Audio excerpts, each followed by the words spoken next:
नमस्कार। जय माँ भगवती। आज का हमारा योगाभ्यास उन मरीजों के लिए है जो गैस्ट्रिक ट्रबल से बहुत परेशान रहते हैं या फिर जिनके पीठ और पसलियों की तरफ गैस भर जाती है। आइए आज का योगाभ्यास शुरू करें। वज्रासन में आ जाएंगे। धीरे से दोनों मुट्ठियाँ यहाँ रख लेंगे और श्वास को अंदर की तरफ खींचेंगे। तो श्वास को बाहर निकालते हुए धीरे धीरे नीचे की तरफ जाएंगे। यहाँ पर 10 से 20 काउंट तक के रुकेंगे या जितना सामर्थ्य है उतनी देर आप रुक सकते हैं। अब धीरे धीरे श्वास को रिलीज़ करते हुए वापस सीधे हो जाएंगे। अगले क्रम में हम सीधे लेट जाएंगे। अब दोनों पैरों को उत्तान आसन में लाएंगे। इस आसन के लगातार अभ्यास से बेली फैट कम होता है। आप अपने सामर्थ्य के अनुसार होल्ड करेंगे, फिर राइट लेग को उठाएंगे और गोल घुमाएंगे या एक एक पैर को उठाकर आपको गोल घुमाना है। क्लॉकवाइज घुमाएंगे और काउंटर क्लॉकवाइज घुमाएंगे।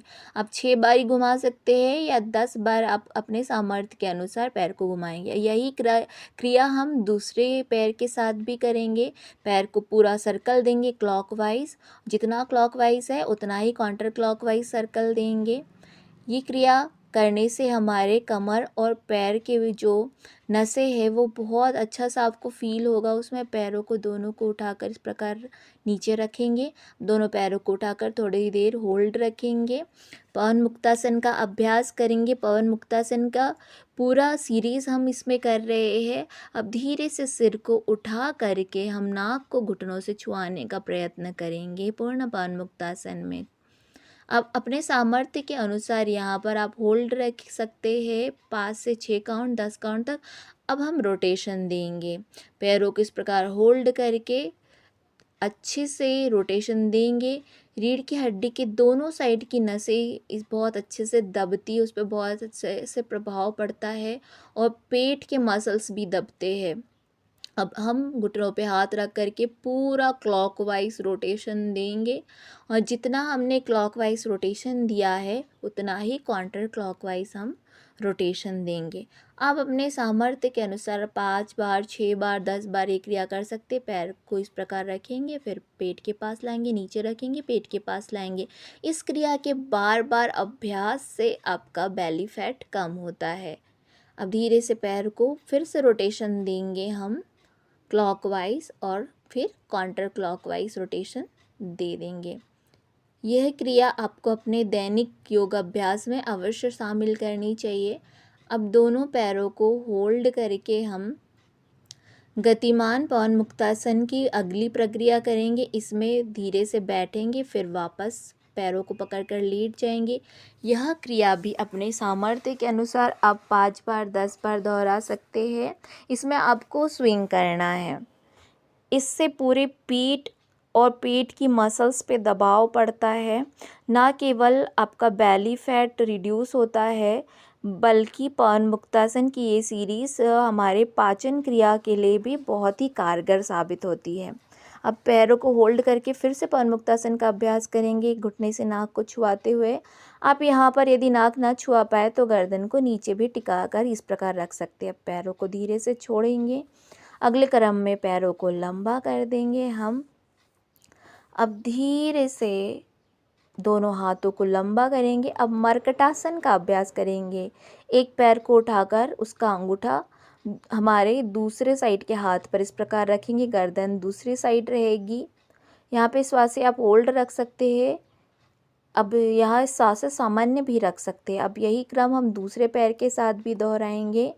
पैरों को उठाकर पकड़ते वक्त श्वासें लेंगे और वापस लाते वक्त श्वासों को बाहर की ओर निकालेंगे।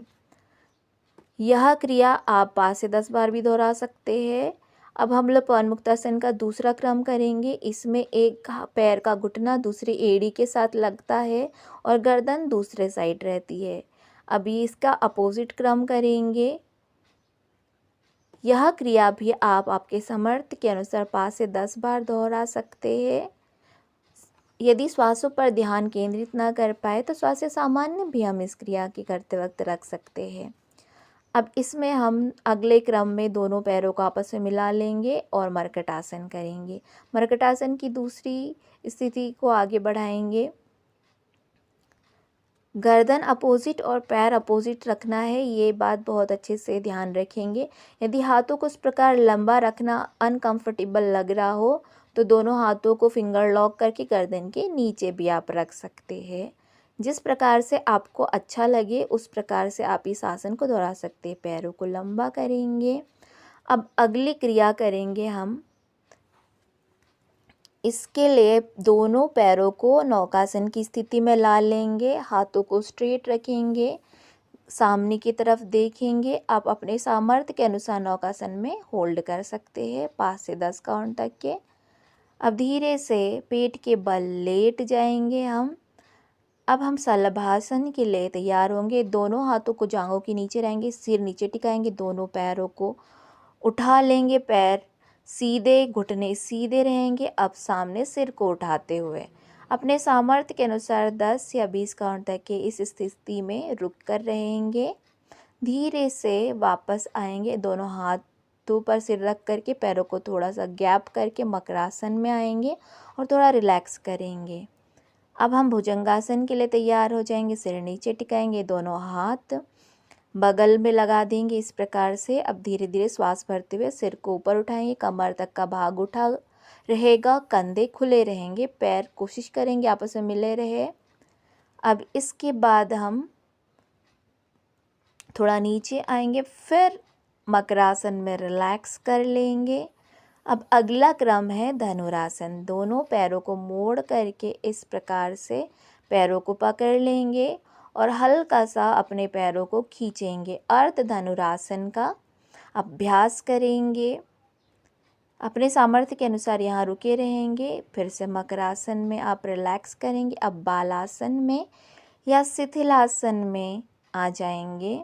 यहाँ पर थोड़ी देर विश्राम करेंगे। ये क्रिया हम दूसरे साइड से भी करेंगे। आप 10-10 काउंट तक के यहाँ पर होल्ड कर सकते हैं।